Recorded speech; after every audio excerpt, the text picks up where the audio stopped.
please feel free to open up your cameras, get comfortable, join us for this fireside chat. Really delighted to see you here today. My name is Carrie Cardinelli. I put myself on the spotlight really quick. Delighted to have you here at this fireside chat with Chip Conley and Meredith Oppenheim. It's going to be great. It's going to be really fun. You're going to hear up close and personal conversations about turning milestone birthdays, hitting these stages of longevity that we may love and not love so much. Carrie, milestone birthdays or tombstone birthdays? Right? Is it the tombstone birthdays?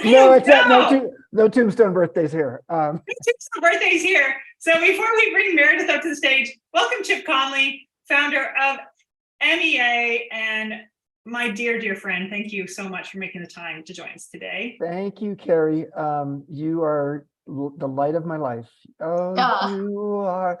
But I'm not even going to try it. Was that Debbie Boone? Was that who that? Am I doing some trivia here or what?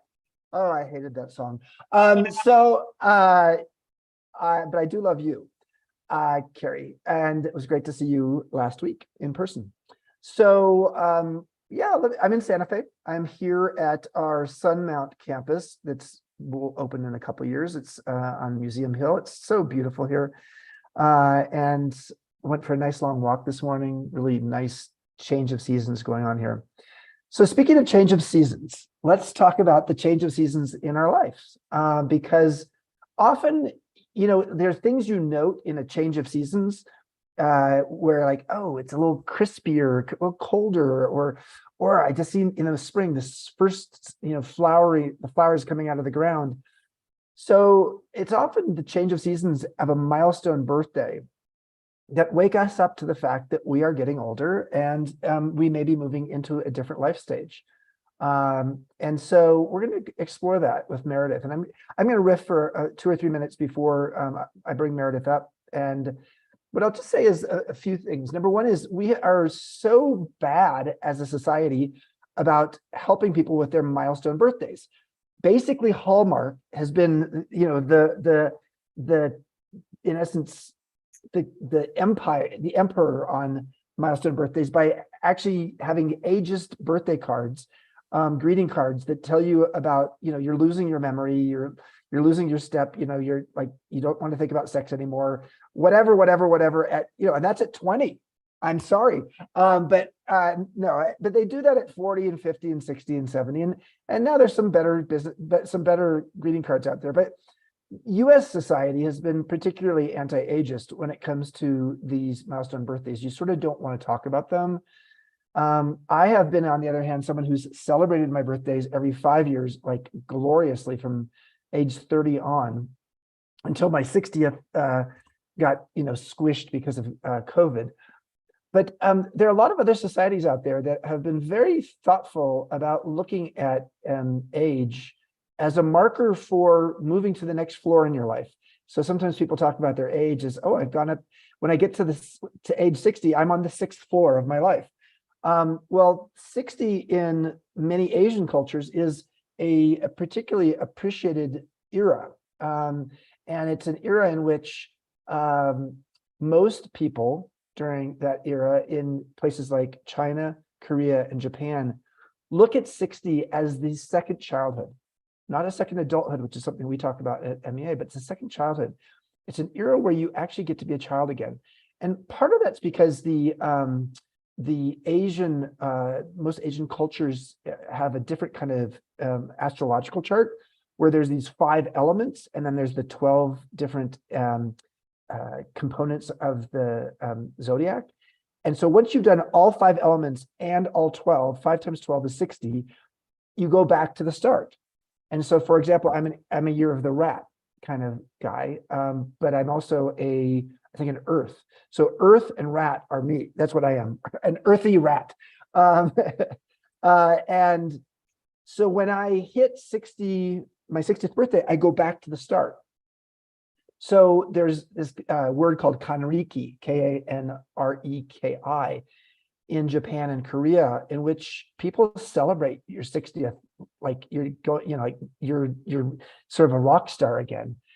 So I think one of the things that we've been thinking about at MEA is there is going to be an ongoing collection of people turning milestone ages, but particularly 50 is the one that we focused on, because 50 is when the U curve of happiness shows that people tend to get happier starting in their 50s, and with each passing decade, happier and happier. And so we've been posing the idea about maybe creating a Life Begins at 50 workshop, maybe a contest of a Life Begins at 50 essay contest where you and some friends get to come to MEA for free for your 50th birthday. So we're just sort of like toying with the idea. And as we were getting more into this, I was talking with my new friend Meredith. Meredith and I were lucky enough to be on the stage together at South by Southwest in Austin this year. That's right? Yeah, that's where we were. That's exactly where we were. And so Meredith has an organization called the Vitality Society, which, and Carrie's going to talk about that in a minute. She's going to do the intro. But I was talking with Meredith this summer and saying, like, yeah, let's talk. And I was sort of pondering the fact that Life Begins at 50 has been sort of this mantra in my head lately. She says, Chip, I turned 50 in September. I was like, okay, then we need to get the two of us on a show together. So Carrie, why don't you do, why don't you offer Meredith's bio, and then she and I'll get started. Yes, thank you so much, Chip. That was awesome. And thank you, Meredith, for being up here on the stage. And thank you, everyone, for, we skipped over our locals. No, we always put in the chat where you're from. And so I love you guys all did that. If you haven't yet, tell us where you're from. It's such a global community that comes to these fireside chats. I love that. So in the meantime, Meredith, thank you for joining us. Meredith is the founder and CEO of Vitality Society, which is an online platform designed to enrich, engage, and empower people 60 and better, to remain their best. The platform has been featured in the New York Times, Forbes, Harvard Business School Bulletin, and Thrive Global, as well as on ABC, Fox, and NBC, and referred to as a lifeline and a game changer for physical and mental well-being. Congratulations. Meredith has dedicated herself to improving the lives of older people for more than 3 decades, guys, since she was 15.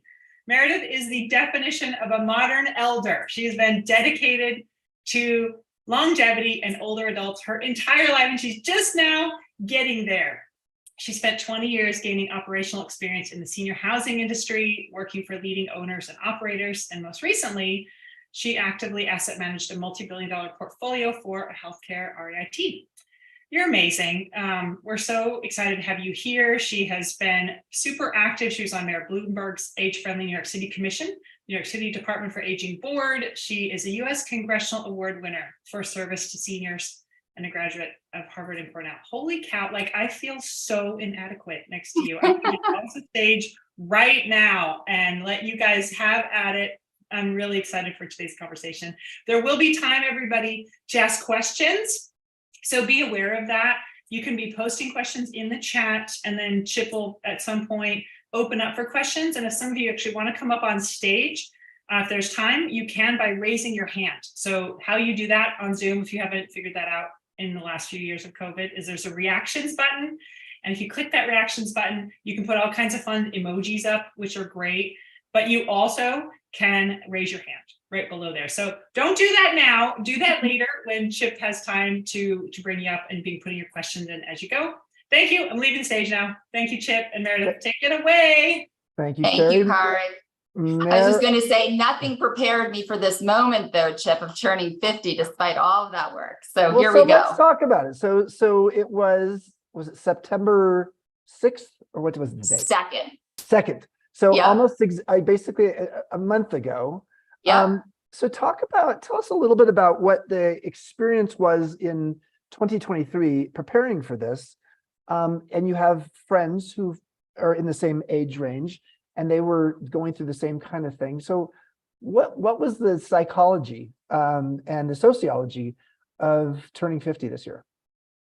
It's a great question, because I've been doing this work professionally as a volunteer for so many decades, and now it's getting personal. So I really need to take this moment to reflect. But here's what I came up with when I thought about this. At 50, I feel too old to be young, but I'm also too young to be old. So I'm neither here nor there. And quite frankly, I need to be everywhere for everyone.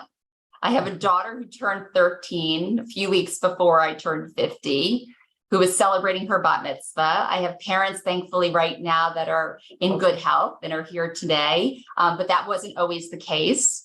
And I have a husband who travels. So when my mom was 50, I had already graduated college, and now I'm going through this major life transformation, frankly, at a time where I have a daughter coming of age through adolescence.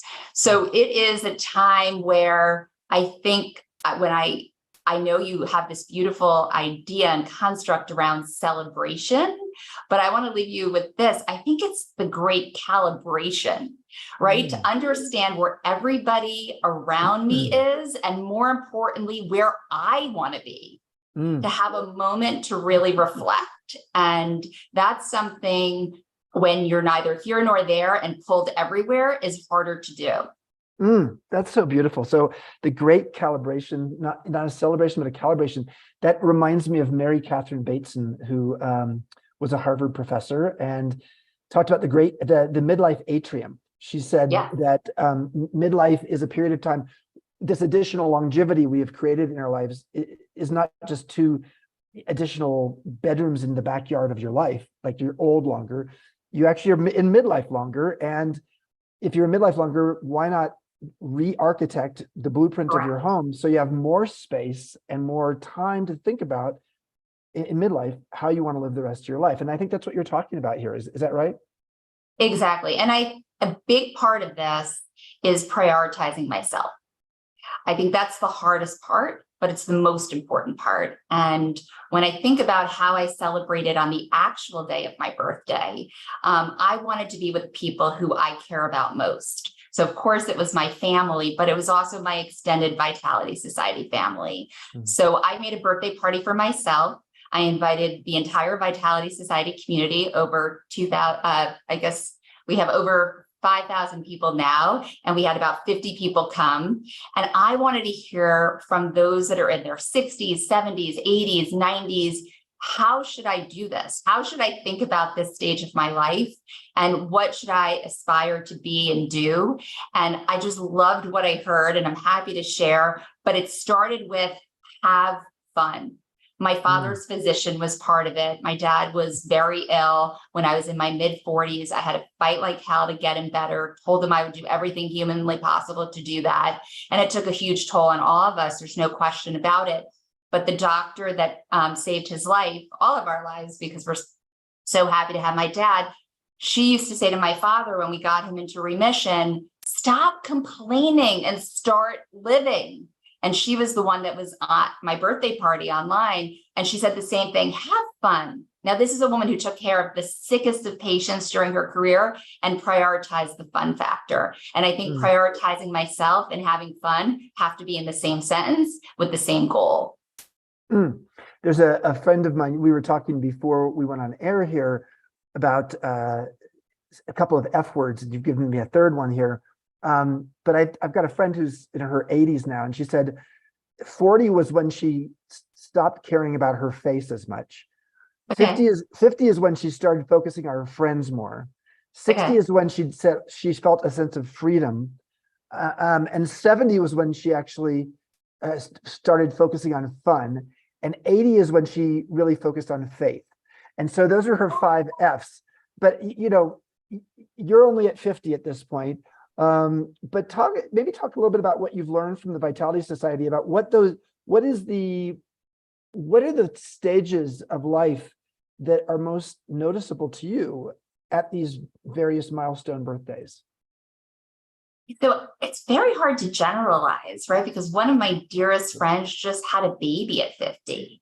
So I think that's the hardest part. And I'm so busy at 50, I don't even have a chance to meet this baby. So it's actually quite interesting in the sense that it's hard to generalize, but I'll speak to what I see. I mean, I love that construct, right? But I don't want to wait till I'm later in old age to have fun. I mean, the guidance that I got from the members of Vitality Society was that has to be a priority every day, right? You shouldn't have to live decades of your life to get there, but you'll get into the decades of your life as Becca Levy says, if you have a positive outlook, and I think having a positive outlook is having fun in your day to day. So I would say what I'm observing is that my friends in their 40s are in this preservation of youth mode, right? I have lots of friends who are doing various interventions to remain young. And that's not something necessarily that right now, I mean, people want to look younger, which is a great aspiration, but friends in my 40s are very invested in that, but they're also very invested in their families. And then you have people in their 50s who have a certain degree of liberation, like they care less about what they look like, and they care more about coming into this stage and age where it's like, what matters to me? I want to be reflective, and I want to have this opportunity to, as I say, calibrate to a new standard of what is going to make me happy and what is important to me. And I want to do more of that. And then when you get to your 60s, and we have members in our 60s, I think there's some element of how do I take care of my physical body even better than I have in the decades that come before, because lots of changes are starting to happen. And that started, in my 40s and 50s, but become even more significant in the 60s.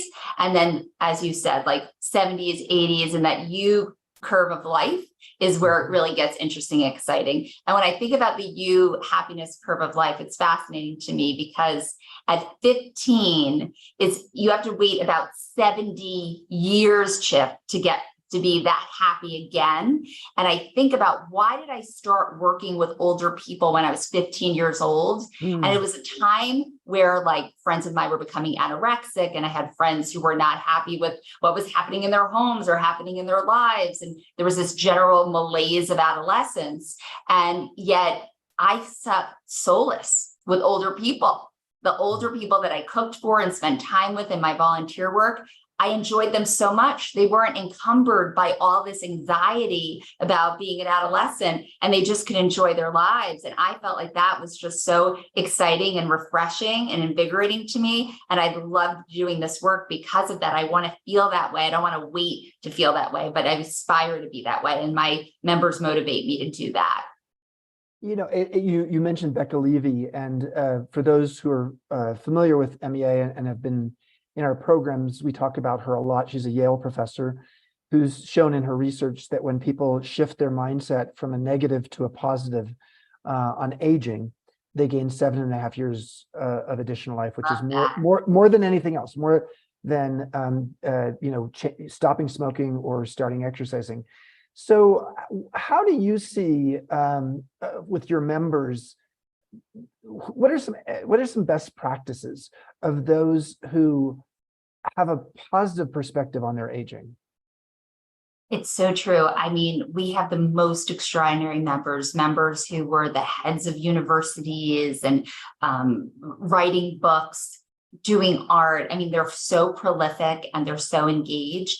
And I think a theme of them is to remain purposeful, to have a real purpose in life, to do something that they care about, to give themselves a chance to do what they enjoy, perhaps what they had never had a chance to do before. And I see a lot of our members lean into the arts, right? Those that had some interest in learning how to paint or learning how to do pottery are now enthusiasts and can really invest the time. So I think is really about the best practices that I see are doing what matters to you. But a big piece of this is when I launched Vitality Society, I'd already worked in the senior housing industry for over 2 decades.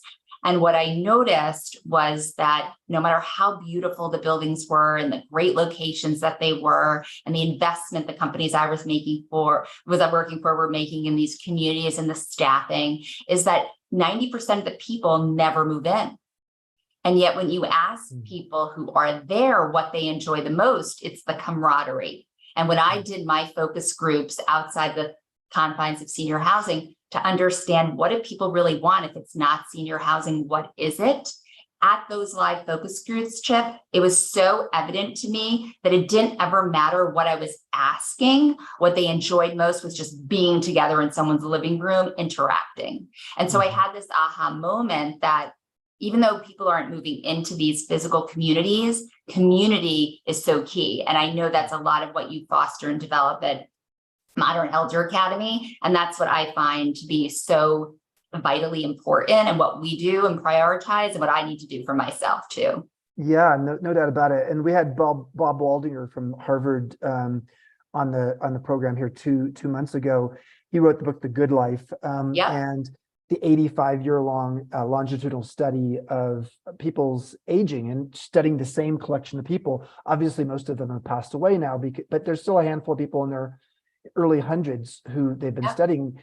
And I think one of the things I most took from that conversation with him and from his book was that the number one variable for people who are living a good and healthy and happy their decade in their 80s were those who actually had invested in their social relationships in their 50s.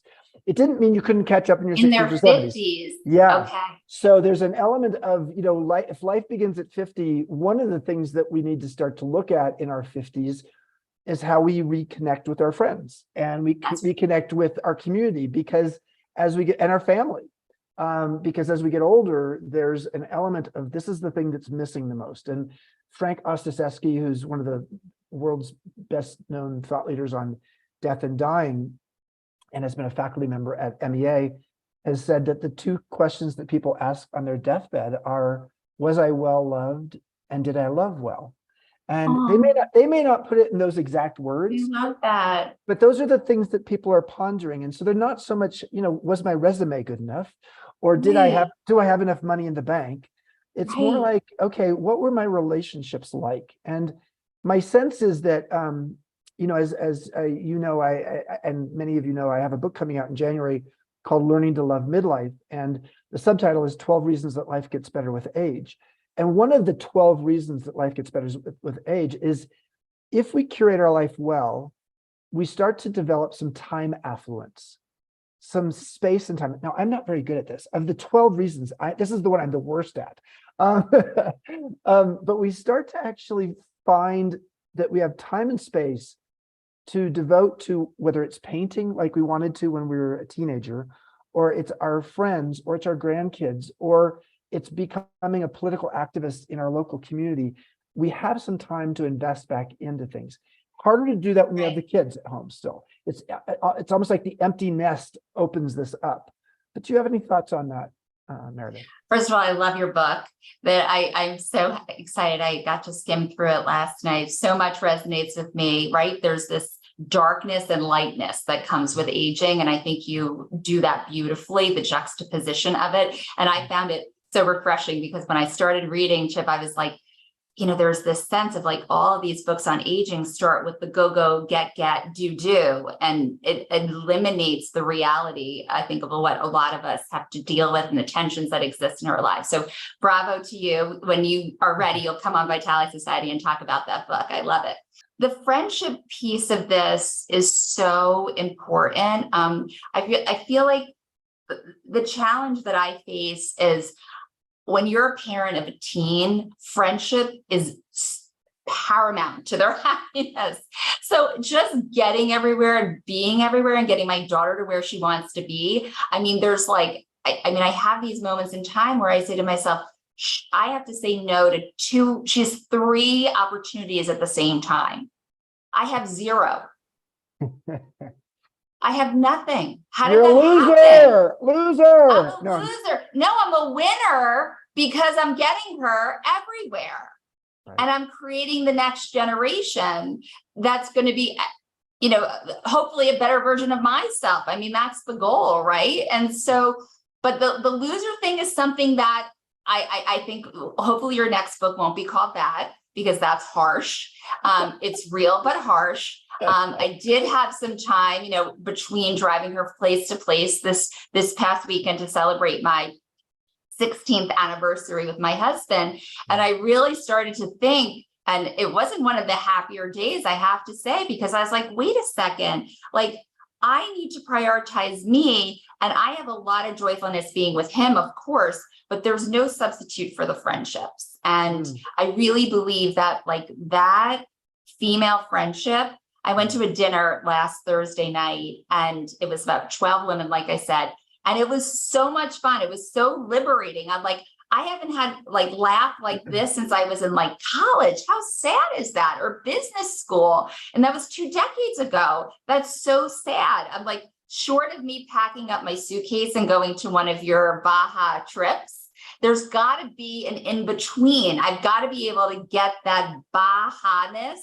in my aha day to day, right? Like, I just have to figure out how to do that. I can't escape. It's not realistic where my life, right? And my husband travels, my daughter needs to be everywhere and go everywhere and do everything. And I do with her and for her, getting her into high school. So I need that Baja aha in my day to day. Yeah, no, that's, one of the things that we're fortunate about with almost 4,000 alumni soon.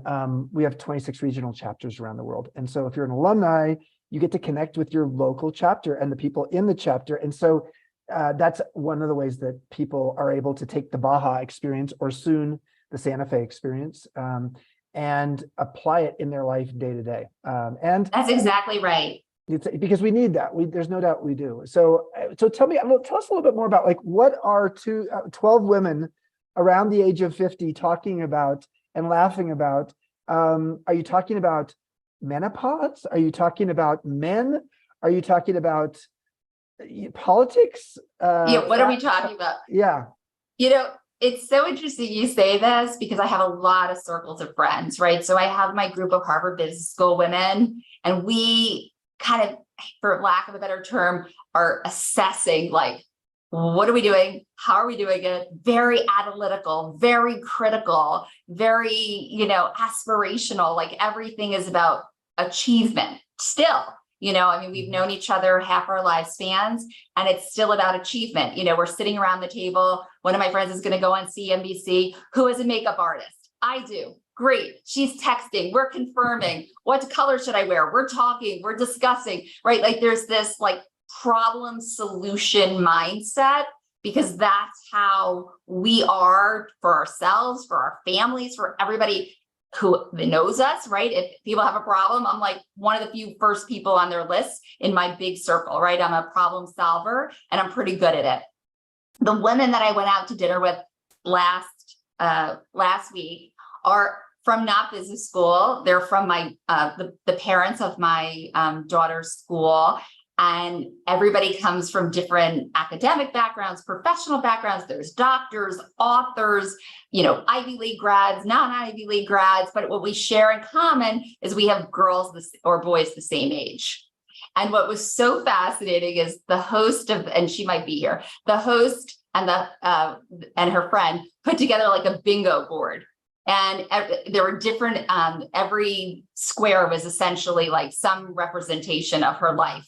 And so we played that. And then we played some crazy games, which I'm still laughing about. She said, we're going to name 3 fathers at the table. And I want to know, it got a little like crazy. She's like, should I marry them? Should I kill them? Or should I fuck them? And I'm like, oh, so crazy. So I went so outside my comfort zone, Chip. I was like bright red the entire time. And then, my husband came up and I'm like, no, I'm like, if I could have hid under the table, I'm like, I'm not ready for mommy moments like this. Wait, how much alcohol was involved here? This is sounding. That's the thing. I don't drink. So I'm here living and learning this without anything to support me in doing so, other than like the table. I was like, oh my God, how could I get underneath and just not come back? But you know what? I walked away from that table having the most fun. I laughed so much. It was so great. And I was like, I got to do this more often. And I will say, this is an important point. I'm part of a Harvard Business School forum, which is a group of people that support each other. And I had a dinner for one and a dinner for the friendship circle. And I had to make a choice. Going back to my loser winner, right? Like, I was going to be a winner. I was going to make the right choice. I said, I'm not going to go sit with the Harvard Business School. I'm going to go what I need for me at 50. And the fun factor is to sit with the girls. And so I made that choice. It was a hard choice. I was called out on it. Why did I do it? Why wasn't I there? Why am I not doing this anymore? But I made the right choice for me, and I had so much fun. Beautiful, thank you. In about 3 or 4 minutes, we're going to open it up. And so for those of you who want to ask a question for Meredith about Vitality Society, about turning 50, about why she got involved in aging in the first place, like in the aging world, about retirement versus regenerative communities, about anything related to MEA. By the way, I've just been inserted into a workshop in November called The Power of Purpose. Richard Leiter was supposed to be coming down to Baja and is going to still do some work with us by video, but he has a medical appointment, a medical surgery that he has to do. So for those of you, both of the workshops that I'm doing this month in October are sold out, but The Power of Purpose next month is available. And I'm teaching with Jeff Hamui, one of my co-founders, and I just love the guy. And I love teaching with him. So I hope we'll see some of you down there. But what I just want to understand before we go to questions from the audience is how do you see your life? How do you see yourself at 70 or 80? Are you going to live in a retirement community? Are you going to age at home? Are you going to live? What's it going to be like as you get to be an empty nester? What will you do with that extra time? How do you see your life evolving as you're aging into your 50s and beyond? Oh, I love that. Gosh, I'm just trying to get through the day-to-day sometimes, Chip. So this is fun to have this moment to reflect and think this way. So I think for me, I mean, first of all, I have to prioritize my health at this stage so that when I get there, I can fully enjoy it. I will have an empty nest in 5 years. So even though, you know, some of the conversations I have with my daughter are not always so easy, and I was an adolescent girl myself, so I know what that's like the light is out there. So I feel like my life in my 70s and 80s, I definitely want to continue to work. In fact, yesterday, the Wall Street Journal came out with an article that I was interviewed for about the pros and cons of being an older entrepreneur. And in my mind, it's all pro. I see aging as, I know you know this, as an opportunity. And, you know, the older I get, hopefully the better it's going to get. So I hope that, you know, I continue to build a platform around this theme of vitality, that I will no longer just be the president and CEO, like the hair club for men, like I said earlier, right? I'll be the customer. So I do want to be able to be part of what I've built, right? To have a community of people around me. I'm hoping one day I build a community that's worthy of me to be part of. Your Santa Fe property sounds fantastic, which will be ready with residential, I hope, by the time I come of age. So to live in an environment, a senior housing community, I don't think it'll be called that, Chip. I think the notion of senior will be retired fully by then. But the idea to live in a place that's inspiring with interesting people, what we try to do on Vitality Society virtually, but to have that opportunity to do it actually. I mean, I love my husband. We've been together for 20 years and married for 16, but I feel like we have so much fun when we're biking in groups and hiking in groups and traveling with other people. So I want to be part of, you know, I want him to be part of my life, but I want us to be part of something bigger than our small twosome. So I do think that that's going to be an element of finding an interesting place to live with interesting people to be with. But also, you know, I want to do something purposeful and meaningful. I hope it yields like what I've done my whole life, is to make life better for other people. That's naturally where I'm most comfortable and most energized. So I hope I'll continue to do that type of work and be good enough and well enough so I can continue to do that. I know, sadly, you know, when I'm 80, my parents won't be here, but, you know, the legacy of them will be, and that will propel me forward to continue to live, you know, hopefully as well as they are right now, and have that freedom and fun together. Listen, Rinny is saying that she'll still be here. She's got 20, that's only 20, like 30 years from now. See, right, Rinny? You're going to still be here? Maybe? I hope so. Well, now there's Yes. more likelihood of so many 100-year-olds, right? I mean, this is going to happen. Yeah. And a lot of our Vitality Society members, one of our members said to me, she's 75. She said, Meredith, I want you to take care of me like this until I'm 120. And I said, amen. Count me in. I'll be right beside you. enjoying all of this too. I've got a question here from Kelly Sure. in the chat, and then we'll go to, we have a lot of men with their hands raised, so we'll have some more women hopefully raise their hands as well. I think Kelly's question is, And I brought her up, Chip. Kelly's right here. okay, Kelly, feel free to ask the question. Thank you. Thanks. So my question is around the power of purpose, because Chip, you said you're going to be talking about it. I think it is like central to the conversation around thriving as we age. So I'm curious about like the notion of power of purpose. It seems to be blossoming everywhere, to my delight, because I live intentionally. I'm a brand marketer in the mission-driven space, so we're all about purpose. But we see it in sort of people aging into this new decade. We're starting to see it brought into elementary age kids in school. We're talking about it to combat burnout and other mental health issues. It just seems to be showing up everywhere. And so I'm just curious, you guys have a particular vantage point because of where you work and how you work. So why do you suppose like now is the time? Why is purpose blooming all around us? Do you have a take on that? Let me say a couple thoughts first, and then let's go to Meredith. Sure. So I think Dr. Phil Pizzo, who used to run the Stanford Medical School and then created the Stanford Distinguished Careers Institute, has shown that the three most important foundational tools that we need after age 50 are purpose, community, and wellness. And the reason that purpose is so relevant, especially as we get older, is for many people, it's if you retire, that can be one of the first things that's noticeable is you don't feel that sense of purpose. And Richard Leider talks about big P and little p purpose. And often we get a little bit obsessive about the fact that purpose is a possession, and we think it has to be a big thing, a legacy thing, when in fact, for a lot of people in a world that is as crazy as it is these days, being able to find your personal purpose that might be just something very small.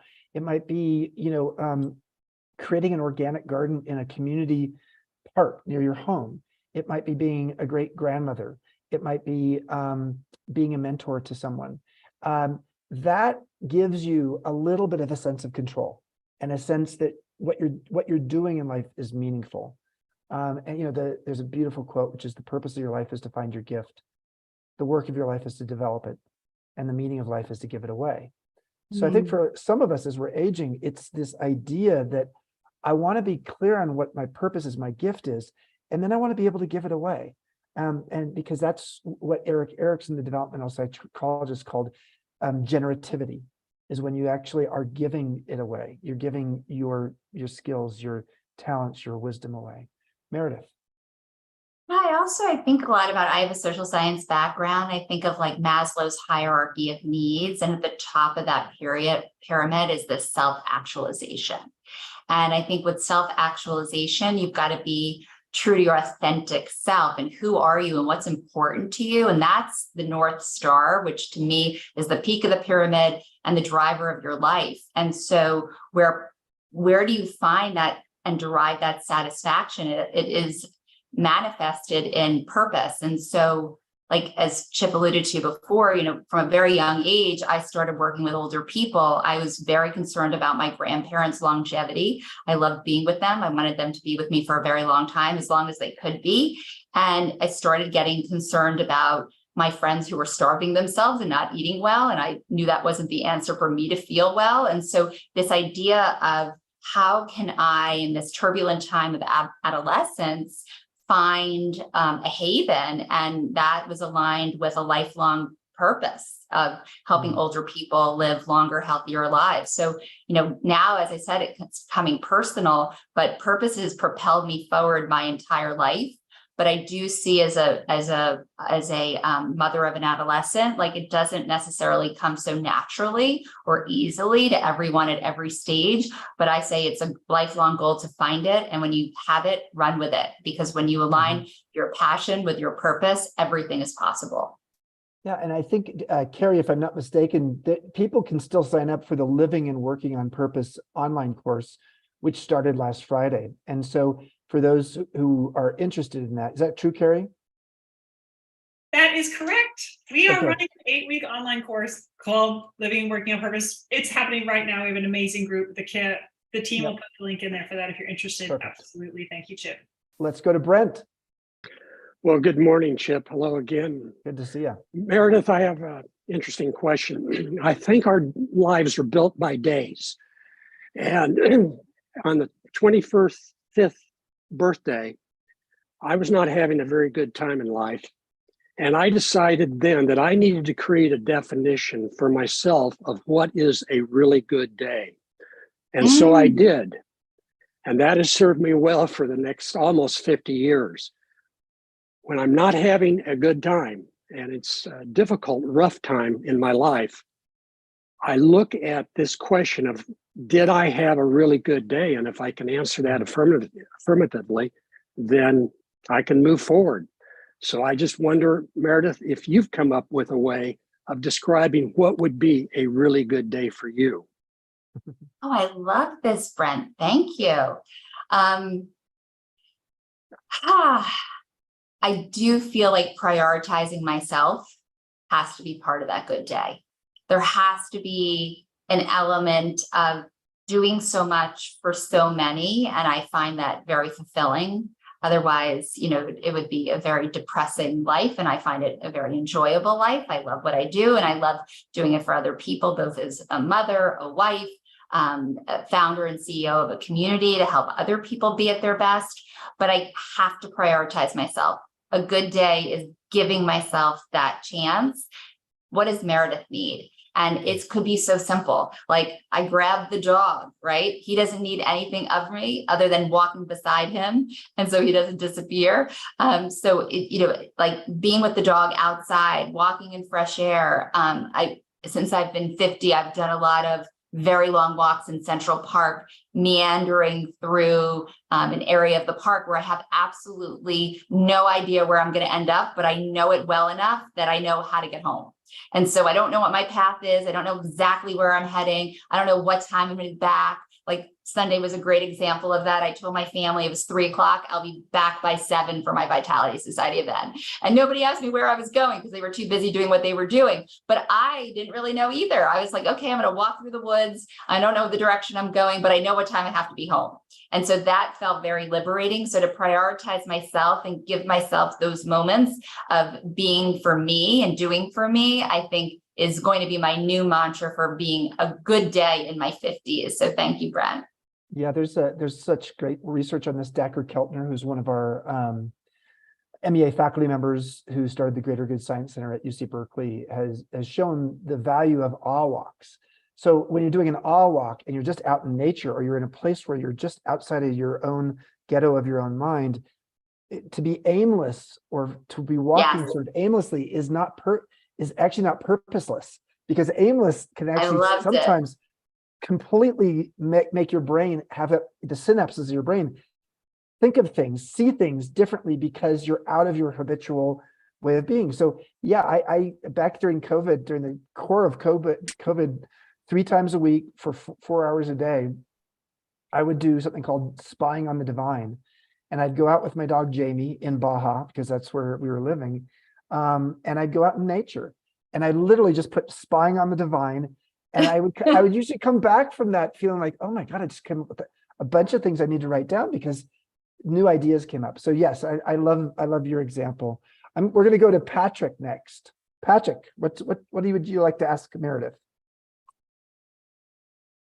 Okay, well, so people have highlighted this, they've mentioned it. And by the way, I'm so glad to find MEA, Chip. Rich Leiter told me a couple months ago, and I'm just signing up for stuff and doing all that. I had the pleasure of going on an African safari with him in 2007, one of his walking safaris. And so it's been part of that every day. But the Blue Zone shows that are on Netflix, I watched the first 2 of Live to 100.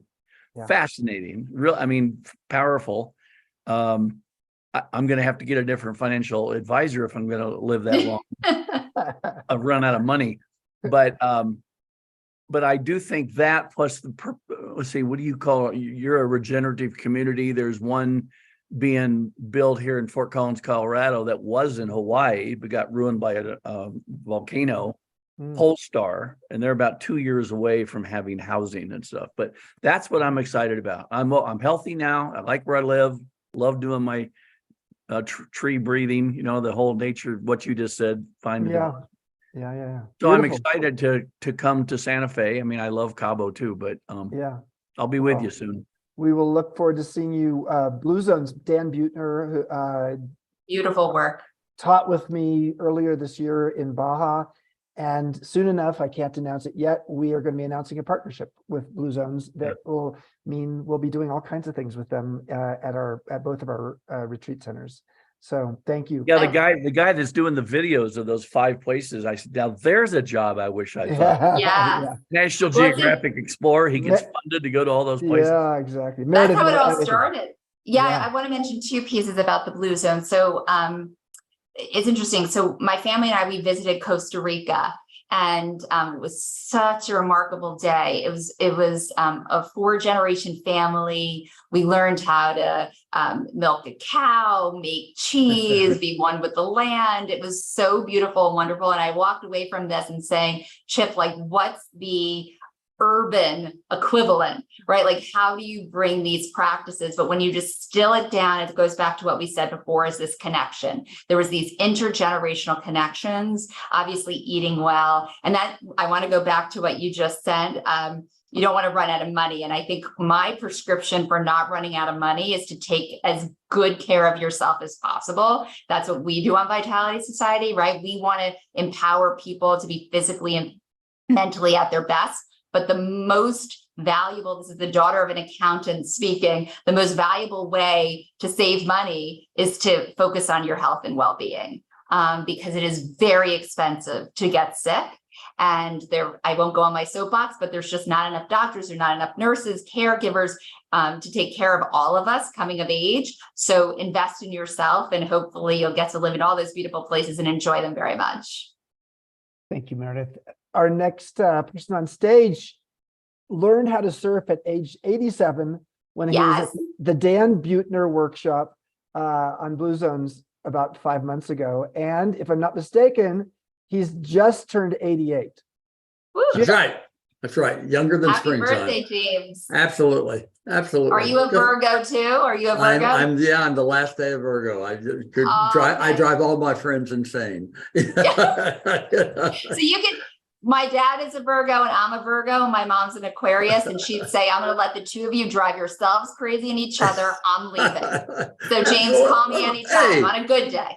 I want to remind you, Meredith, to do something for your husband. I grew up in the advertising world, which was the first business other than whoring that said, hey, she's smarter than he is, and put her in the corner office. So I grew up with smart, beautiful, talented women around me. And as a result, I had more close women friends growing up. And what I've discovered is that women are so much smarter than men about having a circle of friends to support them in the good times and the bad times. Men suck at that. They don't know how to do it. So therefore, help your husband. And for those of you who can, and if you physically or financially can do it, don't wait till you're 80 and say, Jesus Christ, what am I going to do with myself then? I made a decision 24 years ago and hired a sweet little Mexican lady who was then 38. She's now 61, and she's still with me. She's my nanny. So I have somebody. My home is OR clean. My dogs are smiling. I'm fed brilliant food, and I don't have to worry about the trivialities because she's there. So I'm working. I'm still writing. I'm coming to another one of you. Conley's always dragging money out of me, so I'm coming to another workshop. I can't wait. And in 10 days from tomorrow, in 11 days from today, I'm giving a TEDx talk. So, oh my God, this is amazing. So I have to comment on this. I'm still going. To comment on this, James, because you make a very important point, which is when I started Vitality Society, I did not say we are a platform for women 60 and better. I did not know who we were going to serve and how we can help them. But you raised such an important point. And as a marketer, you'll appreciate this. Like, we wanted to be everything to everyone who has an aspiration to remain vital and well. But the men did not show up.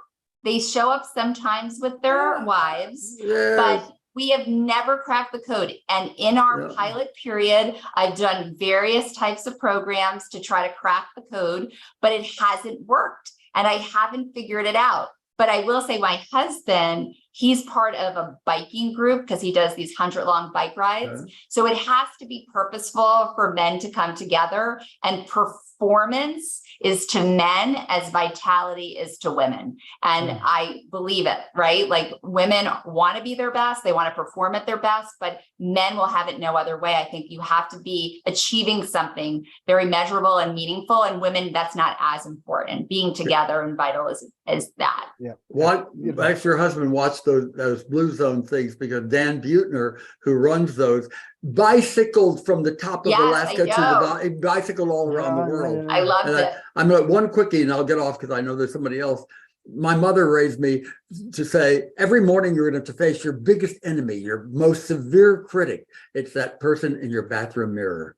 And you can either face that person and go, good God, another day, or smile sweetly and say, good God, another day, another opportunity to see, taste, touch, hear, smell. I love it. Love. Yeah. So live. Every day's a gift. I love it. I love that. I plan to be around for a long time. Thank you, Jim. Thank you, Jim. Thank you, Meredith. Thank you, Jim. We have been very fortunate that almost 40% of our MEA alums are men. But it is, yes, it is, telling that it's more women than men. Let's go to Flavio. Although we have a lot of men asking questions today, which I love. This is the most men I've ever been with in a vitality discussion. And Flavio is one of my friends. So go ahead, Flavio. Oh, yes.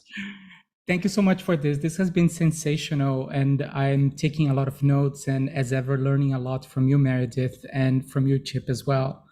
I am 48. I'm the founder of Mason. We build digital products for humans of all ages. And AARP has been one of our clients for 20 years. One of the things that I love about Meredith and the work at Vitality is that she's not looking at aging with rose-tinted glasses. I think she's capable of holding the paradoxes and both the losses and the gains of aging, which I think is really beautiful. Since you mentioned Richard Leider, he too talks about both the pool of opportunity and the push of pain. And like Meredith, like you said, getting expensive is very sick. Obviously, we have a population here in the US that is really struggling with chronic conditions. And it can be very difficult to adopt the motto of have fun every day or explore your passions if you're living in a marginalized community and potentially living paycheck to paycheck. And also, the grind is very internalized. And I recommend this book so much. What is your advice for someone who is really in the push of pain in terms of like beginning to experience some of the joys and some of the opportunities that are possible with this new life phase?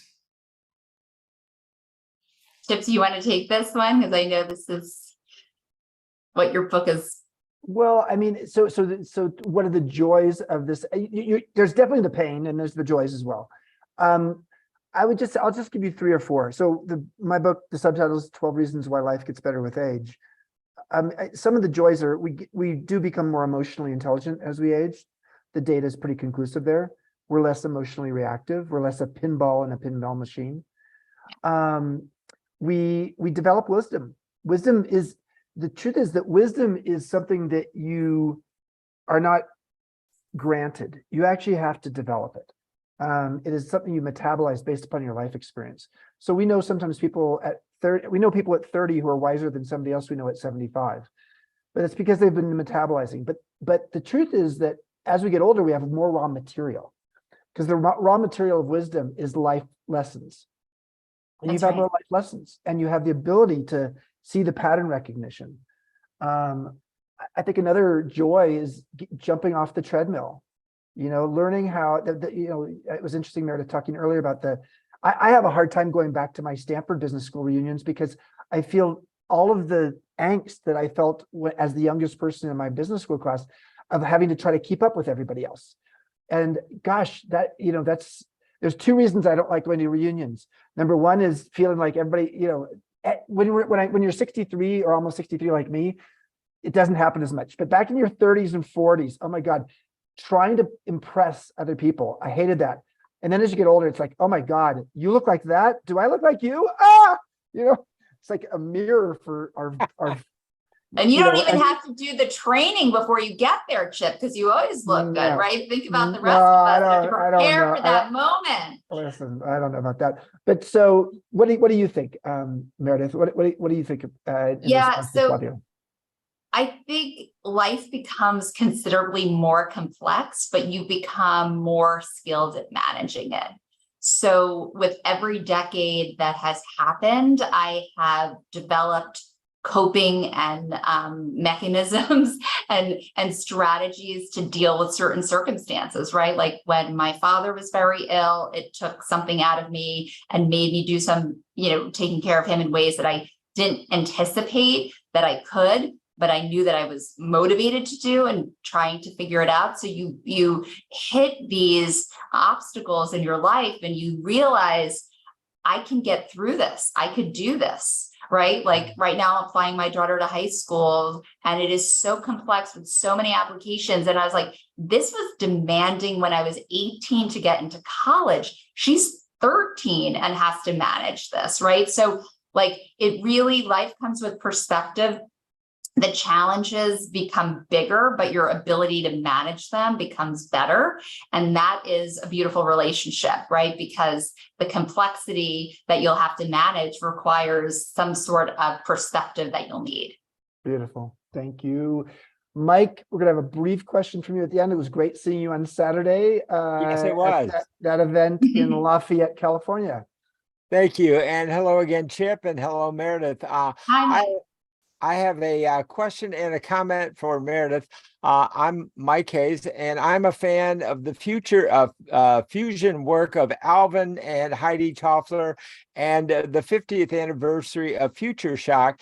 So I'd like your comment on the power of purpose of men and women working closely together after 50, a whole different ballgame with a new understanding of the fusion of wisdom and knowledge in the era of AI. And a quick comment for you, a practical way to bring more men, because I work with thousands of inventors, and I always told them, if you are not listening to the women in your life about your invention, you're crazy, because you could double the size of your market. That is a very practical way to attract men. Thank you. Thank you, Mike. It's to bring in the woman. Yes. Meredith. Beautiful. So what, Mike, do you want me to comment on? I have a lot of thoughts. Well, about men are working really closely men and women specifically collaborating. Yeah, at this age. Now we got a lot of stuff behind us. So how can we really work together closely? To collaborate. Well, I get to see my parents who've been married for 50 years. That's one type of collaboration, right? That they don't kill each other, that they continue to enjoy each other.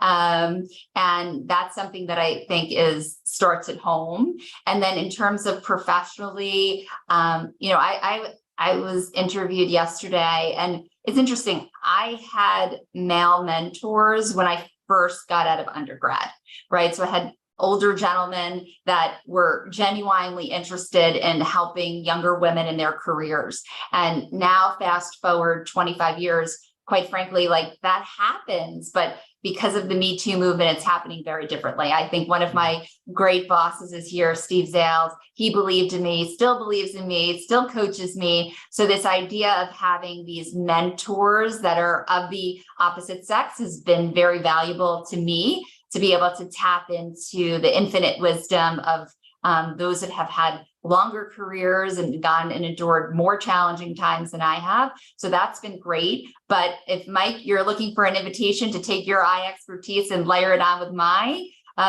perspective, please contact me, because I would love to collaborate. And I think that's the essence of success. And I'd love to learn more. Beautiful. Thank you. We are at the end of our hour. Meredith, what a joy to have you join us, and to have some of your family members and friends and people in your community join us. A lot of them. Thank you for what you do for Vitality Society. Chip, thank you for this. And Carrie, you and Thank you. Yes, thank you, Chip. Thank you, Meredith. That was a spectacular Thank you. conversation. Thanks to all of you for the missed unbelievable it. contribution in the chat. You will be getting Now an email it's ending. from us with the YouTube recording, or you can go to our YouTube channel. It'll be posted by the end of the day. And go enjoy the day. I hope that you were inspired by what you heard today. And thank you both again for a fantastic conversation. Chip, thank you. You inspire you. so many of us, a real joy and gem. So thank you. Thank you. Thanks, Thank everybody. you, Carrie. Bye-bye. Thanks, Bye.